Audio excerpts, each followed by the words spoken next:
Hello नमस्कार दोस्तों, success point study up channel पे आपका हार्दिक स्वागत है। तो अपन पढ़ रहे थे क्या, पॉलिटी और संविधान में अपना चल रहा था पार्ट नंबर 5। उसमें अपने अनुच्छेद 100 तक पीछे क्लास में पढ़ लिया था, जिसमें अपन ने चर्चा की थी किसकी, अपने लोकसभा, राज्यसभा और संसद की चर्चा कर ली थी। अब उससे आगे अपन पढ़ेंगे अब अनुच्छेद नंबर 123, जिसमें उल्लेख है राष्ट्रपति का अध्यादेश। क्या, राष्ट्रपति का अध्यादेश। तो देखो अब अनुच्छेद नंबर 123 का जिक्र करेंगे इससे आगे। कौन सा रहेगा? अनुच्छेद नंबर 123। अनुच्छेद नंबर 130 में उल्लेख है राष्ट्रपति का अध्यादेश। देखो तो अनुच्छेद नंबर 123 कौन सा रहेगा? 123। इसमें किसका उल्लेख है? इसमें उल्लेख है राष्ट्रपति का अध्यादेश। किसका उल्लेख है? राष्ट्रपति का अध्यादेश।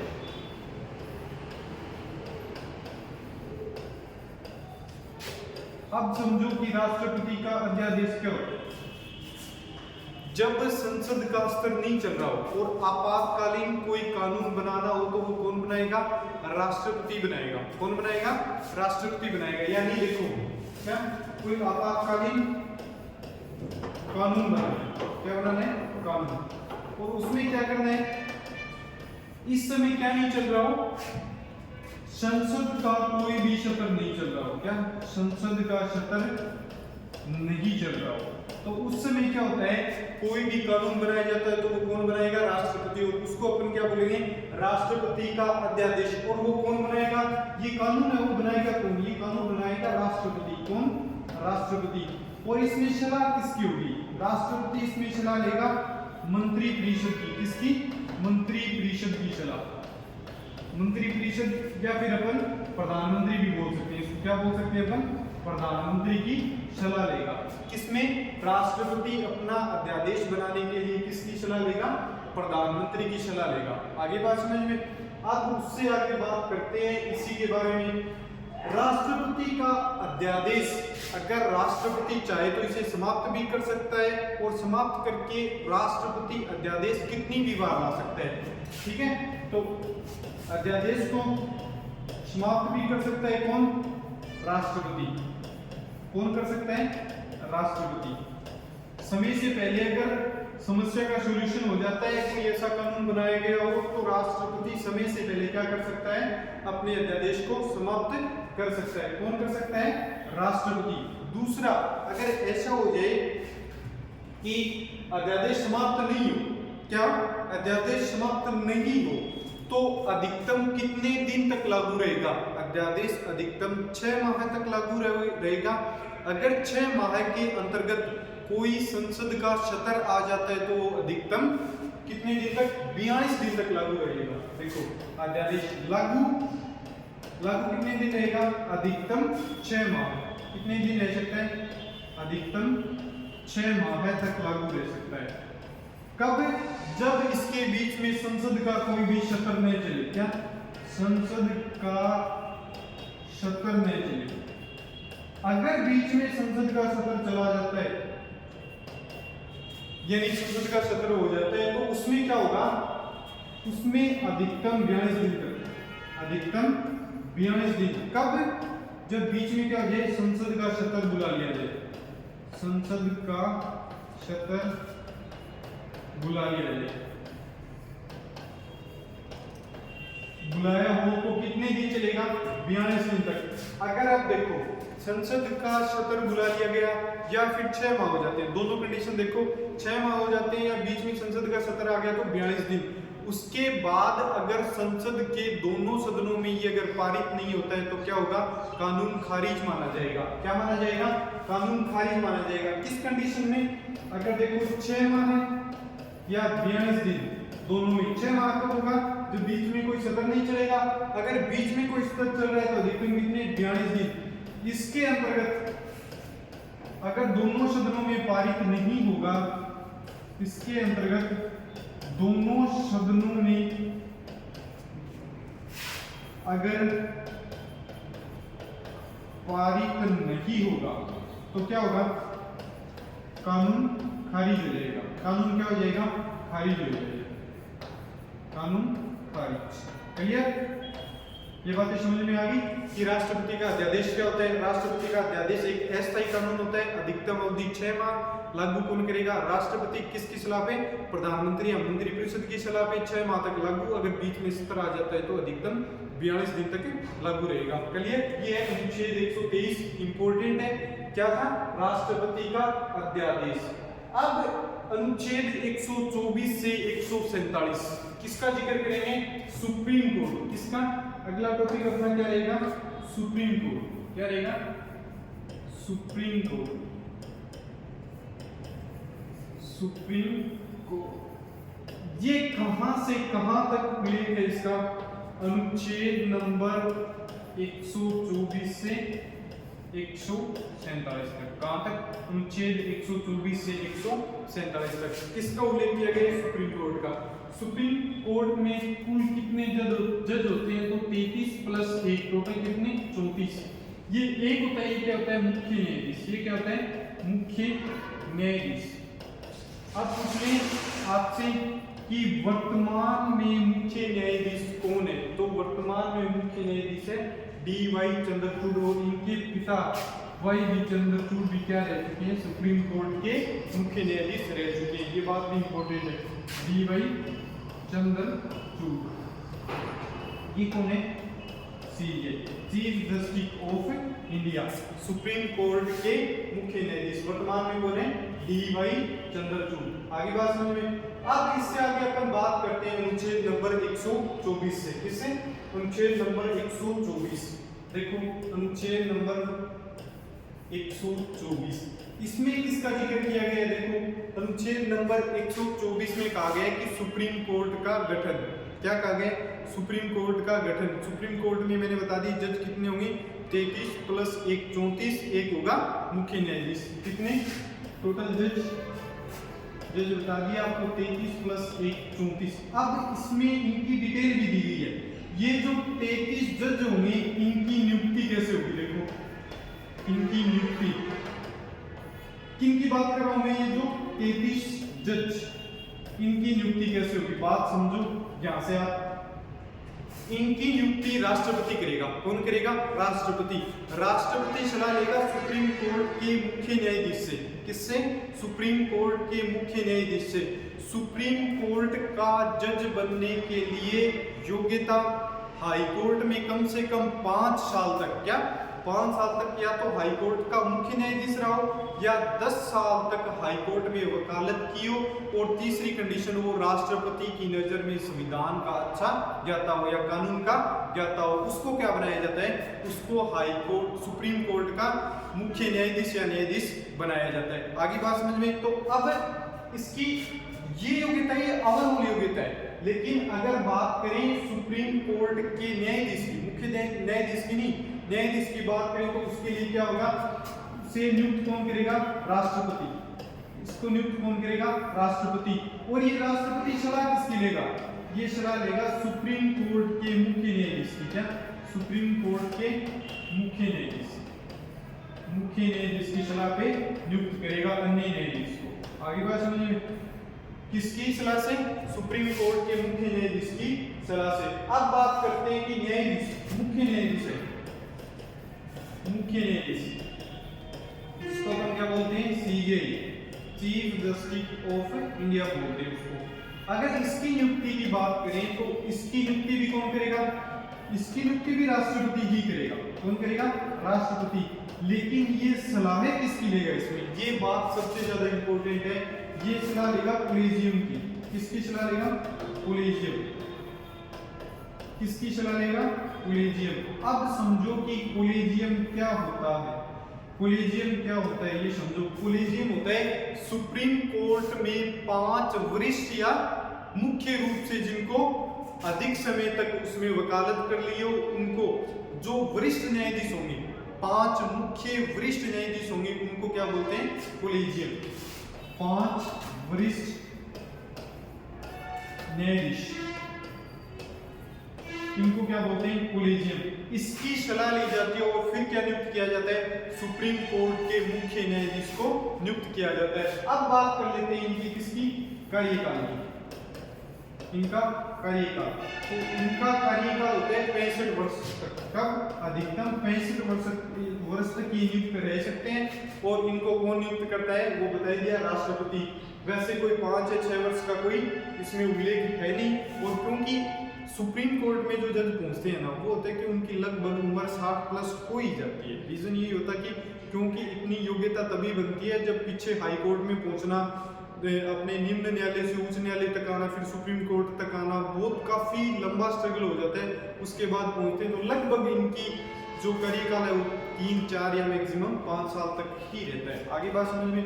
तो अनुच्छेद नंबर 124 तक अगर बात करेंगे, अनुच्छेद नंबर 124 पढ़ लिया। अनुच्छेद नंबर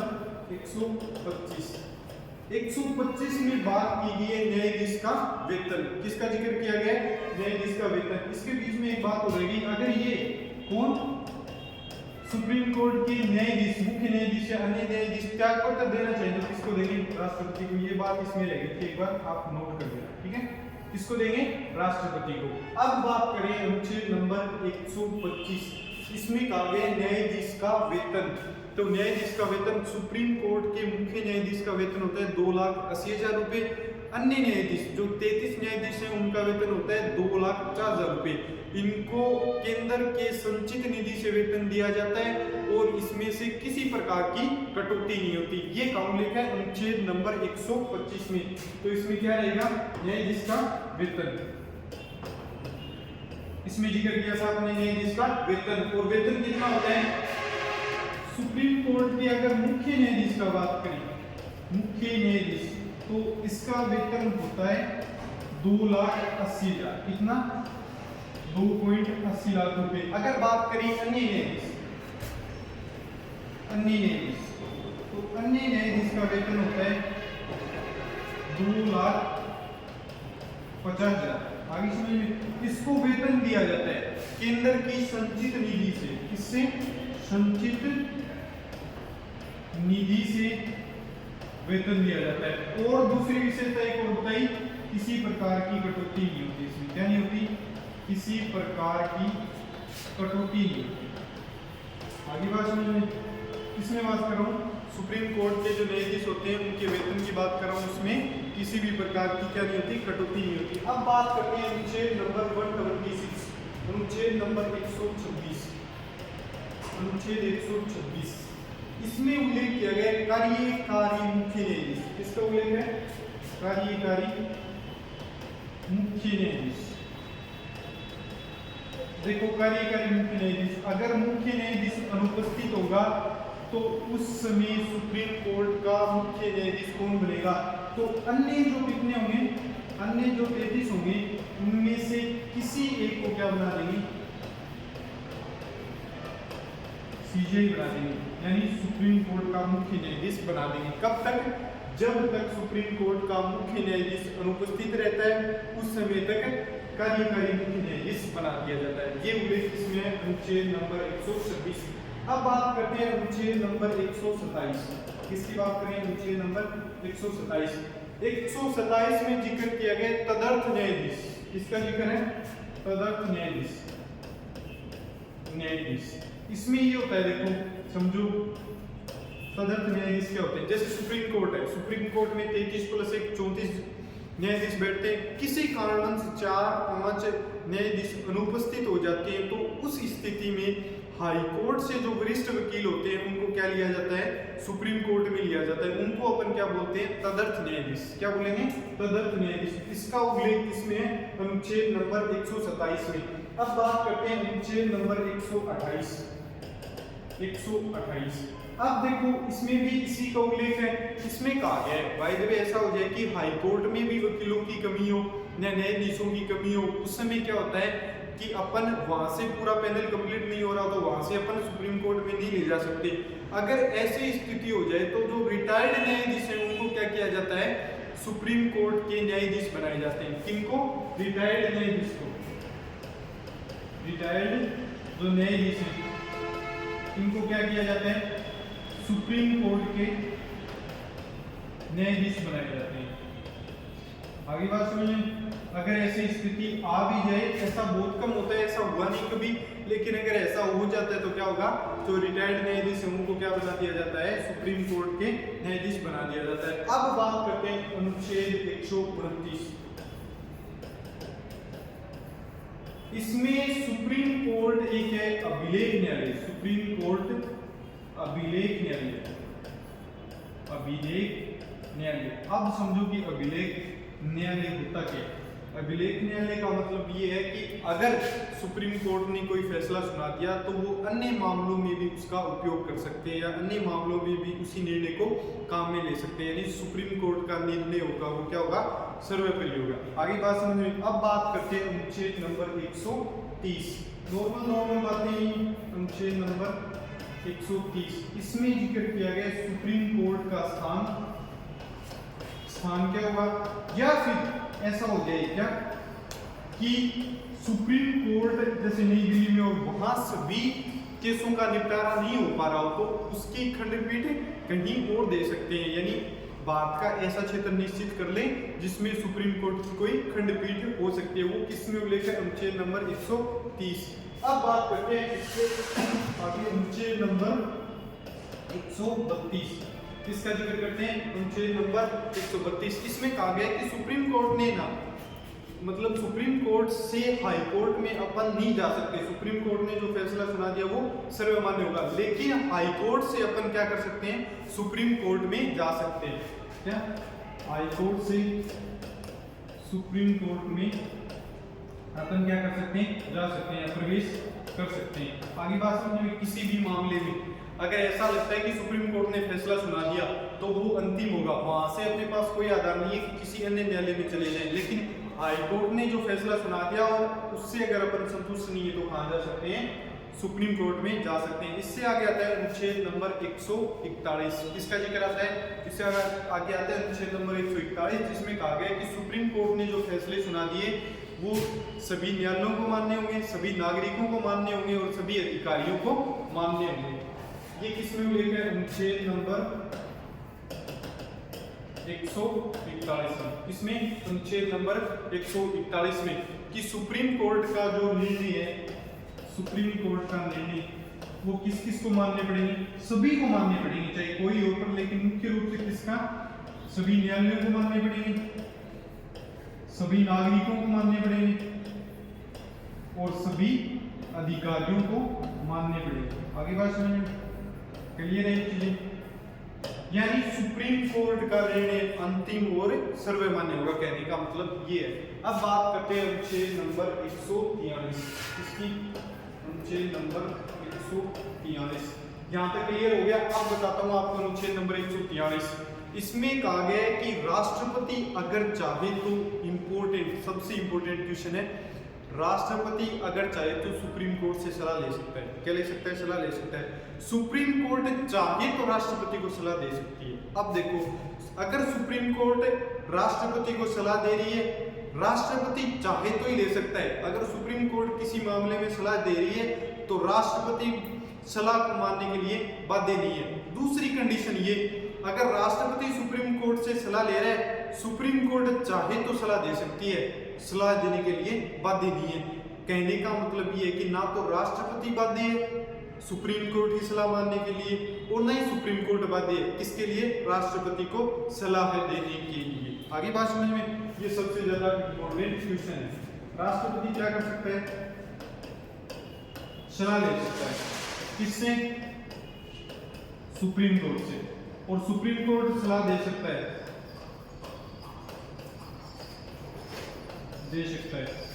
किसको, राष्ट्रपति को। लेकिन इसमें से कौन सा भी बाध्य नहीं है। अगर चाहे तो सुप्रीम कोर्ट सलाह दे सकता है और चाहे तो राष्ट्रपति सलाह ले सकता है। आगे बात समझ में, इसमें कौन से भी बाध्य नहीं है,